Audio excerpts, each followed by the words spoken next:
ओम शांति। 5 दिसंबर 2023 के ईश्वरीय महावाक्य। पहले सुनते हैं मुरली के मुख्य पॉइंट्स। बाबा ने कहा, मैं संगम पर आकर इस आसुरी संप्रदाय को बदल दैवी संप्रदाय बनाता हूँ, अर्थात तुम्हारे लिए स्वर्ग स्थापन करता हूँ। तो तुम्हें स्वर्ग का पूरा वर्षा लेना चाहिए। याद में रहे, पहले पहले बाप का परिचय देना है, फिर ड्रामा का राज समझाना है। झाड़ और ड्रामा की नॉलेज तुम्हारी बुद्धि में अच्छी रीति रहनी चाहिए। पहले स्वयं निश्चय बुद्धि हो, फिर औरों को समझाना है। निश्चय बुद्धि कभी देह अभिमान में नहीं आएगा। देह अभिमान में आने से ही रोना पड़ता है। विश्व कल्याणकारी बाप तुमको कहते हैं, बच्चे मन मनाभव होकर रहो, इसमें ही तुम्हारा कल्याण है। सारा दिन बाप की याद का नशा चढ़ा रहना चाहिए। फिर बाबा ने कहा, मेरा बच्चा बने हो तो सपूत बनकर रहना, कपूत बन कभी नाम बदनाम नहीं करना। काम का हल्का नशा भी न हो, नहीं तो इस काम चिता पर जल मरेंगे। अभी बाप एक एक बच्चे को राज्य भाग्य पाने के लायक बना रहे हैं। बाप है ही मुक्ति जीवन मुक्ति दाता। जो बच्चे सर्विस का सबूत देंगे, बाप भी उनकी महिमा करेंगे। और लास्ट में बाबा ने कहा, अभी सबकी वानप्रस्थ अवस्था है, मौत सामने खड़ी है, विनाश की भावी टल नहीं सकती। बाप सबको लेने आया है, तो अब सिर्फ उनको याद करो तो आत्मा मैली से शुद्ध हो जाएगी, सारे विकर्म विनाश हो जाएंगे। अब सुनते हैं महावाक्यों को विस्तार से। बाबा ने कहा, मीठे बच्चे, कल्याणकारी बाप अभी तुम्हारा ऐसा कल्याण कर देते हैं जो कभी रोना न पड़े। रोना अकल्याण व देह अभिमान की निशानी है। प्रश्न, किस अटल भावी को जानते हुए तुम्हें सदा निश्चिंत रहना है? उत्तर, तुम जानते हो कि इस पुरानी दुनिया का विनाश अवश्य होना है। भल पीस के लिए प्रयास करते रहते हैं, लेकिन नर चाहत कुछ और, भई कुछ और की ओर। कितना भी कोशिश करें, यह भावी टल नहीं सकती। नेचुरल कैलेमिटीज आदि भी होनी है। तुम्हें नशा है कि हमने ईश्वरीय गोद ली है। जो साक्षात्कार किए हैं वह सब प्रैक्टिकल में होना ही है, इसलिए तुम सदा निश्चिंत रहते हो। ओम शांति। विश्व में मनुष्यों की बुद्धि में भक्ति मार्ग का ही गायन है, क्योंकि अभी भक्ति मार्ग चल रहा है। यहाँ फिर भक्ति का गायन नहीं है, यहाँ तो बाप का गायन है। बाप की महिमा करनी होती है, जिस बाप से इतना उच्च वर्षा मिलता है। भक्ति में सुख नहीं है, भक्ति में रहते हुए भी याद तो स्वर्ग को करते हैं ना।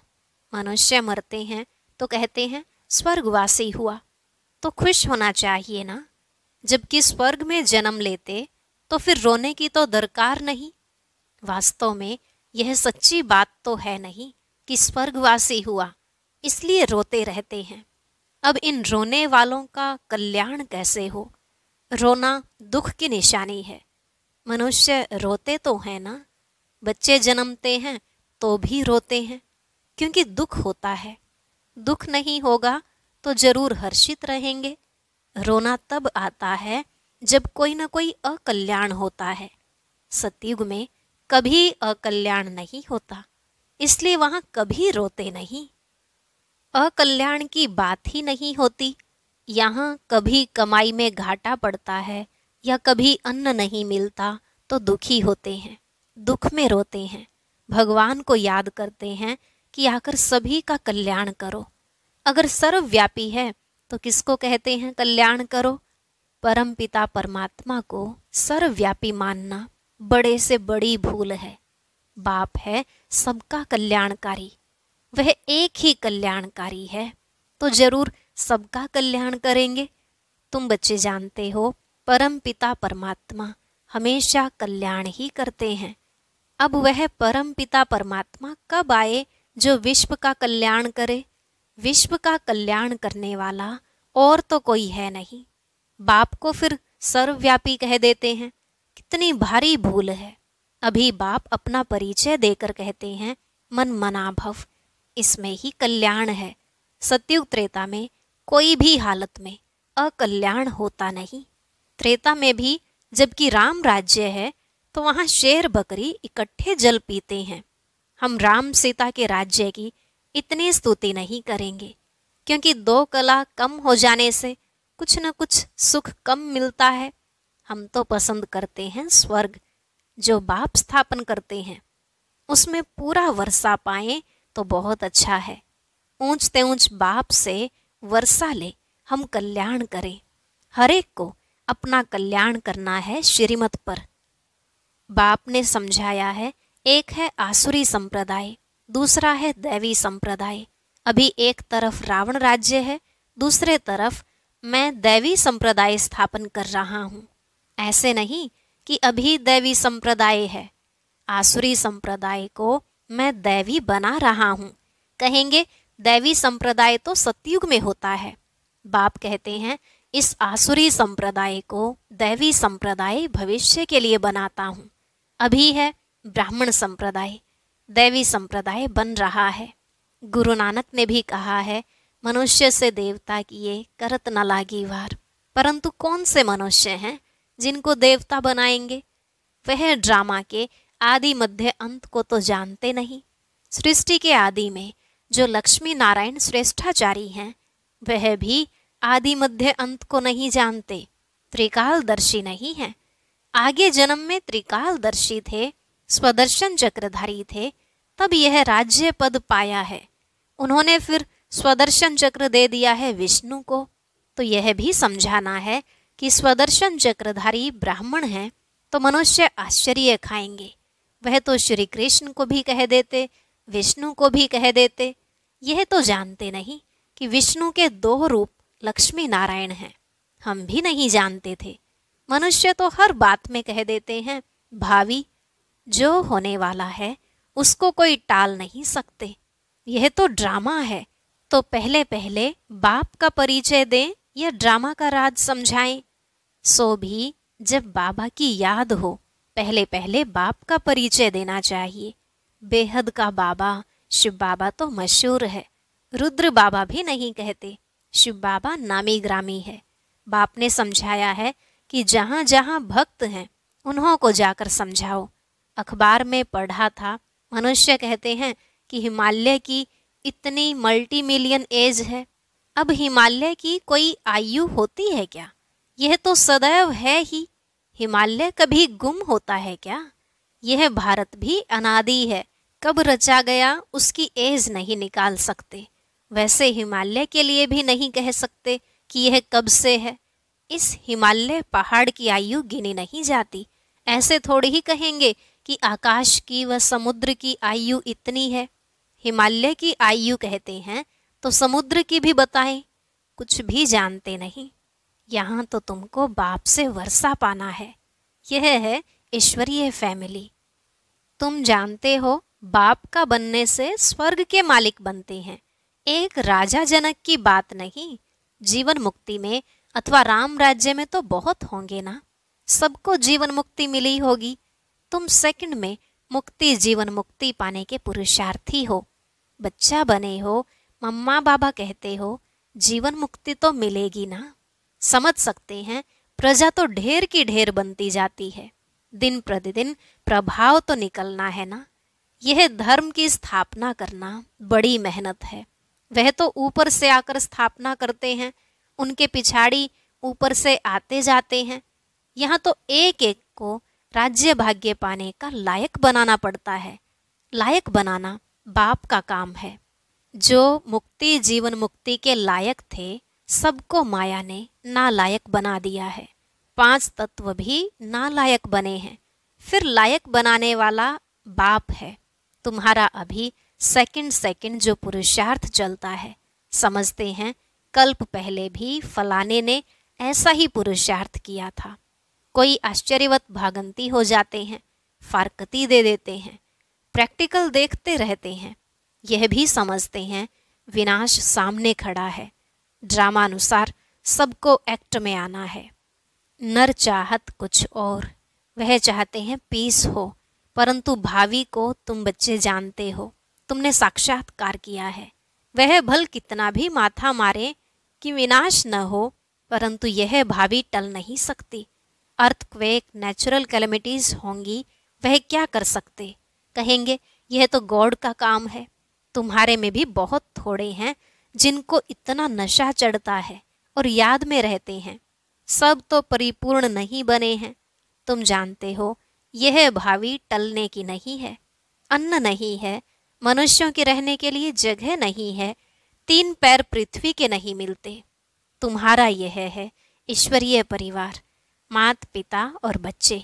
बाप कहते हैं मैं बच्चों के आगे ही प्रत्यक्ष होता हूँ, बच्चों को सिखाता हूँ। बच्चे भी कहते हैं हम बाप की मत पर चलते हैं। बाप भी कहते हैं मैं बच्चों के लिए ही सम्मुख आकर मत देता हूँ। बच्चे ही समझेंगे, नहीं समझते हैं तो छोड़ो, लड़ने की कोई बात नहीं। हम परिचय देते हैं बाप का। बाप कहते हैं मुझे याद करो तो विकर्म विनाश होंगे, और स्वदर्शन चक्र को याद करो तो चक्रवर्ती राजा बनेंगे। मन मनाभव मध्य जीभव का अर्थ भी यह है। बाप का परिचय दो जिससे क्रिएटर और क्रिएशन का राज तो समझ जाएं। मुख्य यह एक ही बात है। गीता में मुख्य यह एक ही भूल है। बाप कहते हैं मुझ कल्याणकारी को ही आकर कल्याण करना है, बाकी शास्त्रों से कल्याण हो नहीं सकता। पहले तो सिद्ध करना है कि भगवान एक है। उनको तुम याद करते हो परंतु जानते नहीं हो। बाप को याद करना है तो परिचय भी चाहिए ना। वह कहाँ रहते हैं, आते हैं व नहीं। बाप वर्षा तो जरूर यहाँ के लिए देंगे या वहाँ के लिए देंगे। बाप तो सम्मुख चाहिए। शिवरात्रि भी मनाते हो। शिव तो सुप्रीम फादर है, सब आत्माओं का। वह रचता है, नई नॉलेज देते हैं। सृष्टि के आदि मध्य अंत को वह जानते हैं। वह है ऊंचे से ऊंचा टीचर जो मनुष्य को देवता बनाते हैं, राजयोग सिखलाते हैं। मनुष्य कभी राजयोग सिखला न सके, हमको भी उसने सिखलाया, तब हम सिखलाते हैं। गीता में भी शुरुआत में और अंत में मन मनाभव और मध्य जीभव कहा है। झाड़ और ड्रामा का नॉलेज भी बुद्धि में रहता है, डिटेल में समझाना पड़ता है। रिजल्ट में फिर भी एक बात आती है, बाप और वर्षे को याद करना है। यहाँ तो एक ही बात है, हम विश्व के मालिक बनेंगे। विश्व का कल्याणकारी ही विश्व का मालिक बनाते हैं। स्वर्ग का मालिक बनाएंगे, नर्क का थोड़े ही मालिक बनाएंगे। दुनिया यह नहीं जानती कि नर्क का रचयिता रावण है, स्वर्ग का रचयिता बाप है। अब बाप कहते हैं मौत सामने खड़ा है, सबकी वानप्रस्थ अवस्था है, मैं लेने आया हूँ। मुझे याद करो तो विकर्म विनाश होंगे। आत्मा मैली से शुद्ध हो जाएगी, फिर तुमको स्वर्ग में भेज देंगे। यह निश्चय बुद्धि से किसको समझाना है, तोते मुआफिक नहीं। निश्चय बुद्धि को फिर रोने की व देह अभिमान में आने की बात नहीं रहती। देह अभिमान बहुत गंदा बना देता है। अब तुम देही अभिमानी बनो। शरीर निर्वाह अर्थ कर्म करो, वह तो कर्म सन्यासी बन जाते हैं। यहाँ तो तुमको ग्रस्त व्यवहार में रहना है, बच्चों को संभालना है। बाप को और चक्र को जानना तो बहुत सहज है। बाप को कितने बच्चे हैं, फिर उनमें कोई सपूत हैं, कोई कपूत हैं, नाम बदनाम करते हैं, काला मुंह कर देते हैं। बाप कहते हैं काला मुंह नहीं करो, बच्चा बन और फिर काला मुंह करते हो, कुल कलंकित बनते हो। इस काम चिता से तुम सांवरे बने हो। काम चिता पर थोड़े ही जल मरना है, हल्का नशा भी नहीं होना चाहिए। सन्यासी आदि अपने फॉलोअर्स को ऐसे थोड़े ही कहेंगे, वह रियलिटी में नहीं है। बाप तो सबको सच्ची बातें समझाते हैं। बाप कहते हैं मुझे याद करो, तुमने गारंटी की है बाबा आपकी मत पर चल, हम स्वर्गवासी बनेंगे। बाप कहते हैं बच्चे फिर विषय गटर में गिरने का ख्याल क्यों करते हो? तुम बच्चियां जब ऐसी मुरली चलाओ तो कहेंगे ऐसा ज्ञान तो हमने कभी सुना नहीं। मंदिर के हेड्स को पकड़ना चाहिए, चित्र ले जाना चाहिए। यह त्रिमूर्ति झाड़ दिलवाला के ही चित्र हैं। ऊपर में दैवी झाड़ खड़ा है, बाकी दैवी झाड़ जो पास्ट हो गया वह दिखाते हैं। ऐसी सर्विस कोई करके दिखाए तब बाबा महिमा करे। इसने तो कमाल की है। जैसे बाबा रमेश की महिमा करते हैं। प्रदर्शनी विहंग मार्ग की सर्विस का नमूना अच्छा निकाला है। यहाँ भी प्रदर्शनी करेंगे। चित्र तो बहुत अच्छे हैं। अब देखो, दिल्ली में जो रिलीजियस कॉन्फ्रेंस होती है वह भी कहते हैं वननेस हो। उसका तो अर्थ ही नहीं। बाप एक है, बाकी हैं भाई बहन। बाप से वर्षा मिलने की बात है, आपस में मिल शीरखंड कैसे होंगे, यह बातें समझने की हैं। प्रदर्शनी की वृद्धि लिए युक्ति रचनी है। जो सर्विस का सबूत नहीं दिखाते उनको तो लज्जा आनी चाहिए। अगर 10 नए आए और 8-10 मर गए तो इससे फायदा क्या हुआ। अच्छा, मीठे मीठे सिकिलधे बच्चों प्रति माता पिता बाप दादा का याद प्यार और गुड मॉर्निंग। रूहानी बाप की रूहानी बच्चों को नमस्ते। रूहानी बच्चों की रूहानी बाप दादा को नमस्ते नमस्ते, गुड मॉर्निंग, शुक्रिया बाबा, शुक्रिया। धारणा के लिए मुख्य सार। पहला पॉइंट, शरीर निर्वाह अर्थ काम करते देही अभिमानी रहने का अभ्यास करना है। किसी भी परिस्थिति में रोना व देह अभिमान में नहीं आना है। दूसरा, श्रीमत पर अपना और दूसरों का कल्याण करना है। सपूत बन बाप का नाम बाला करना है। आज का वरदान, व्यर्थ संकल्पों को समर्थ में परिवर्तित कर सहज योगी बनने वाली समर्थ आत्मा भव। व्यर्थ संकल्पों को समर्थ में परिवर्तित कर सहज योगी बनने वाली समर्थ आत्मा भव। बाबा ने कहा, कई बच्चे सोचते हैं कि मेरा पार्ट तो इतना दिखाई नहीं देता, योग तो लगता नहीं, अशरीरी होते नहीं। यह है व्यर्थ संकल्प। इन संकल्पों को परिवर्तित कर समर्थ संकल्प करो कि याद तो मेरा स्वधर्म है। मैं ही कल्प कल्प का सहज योगी हूँ। मैं योगी नहीं बनूंगा तो कौन बनेगा।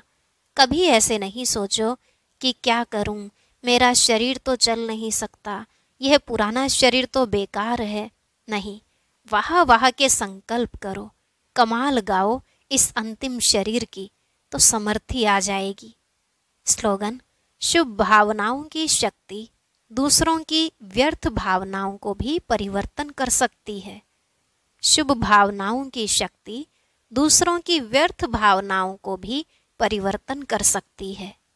अच्छा, और अब सुनते हैं आज का अव्यक्त ज्ञान मोती। ये एक बहुत संस्कारितापूर्ण वीडियो है, जरूर देखें, कोई भी मिस ना करे।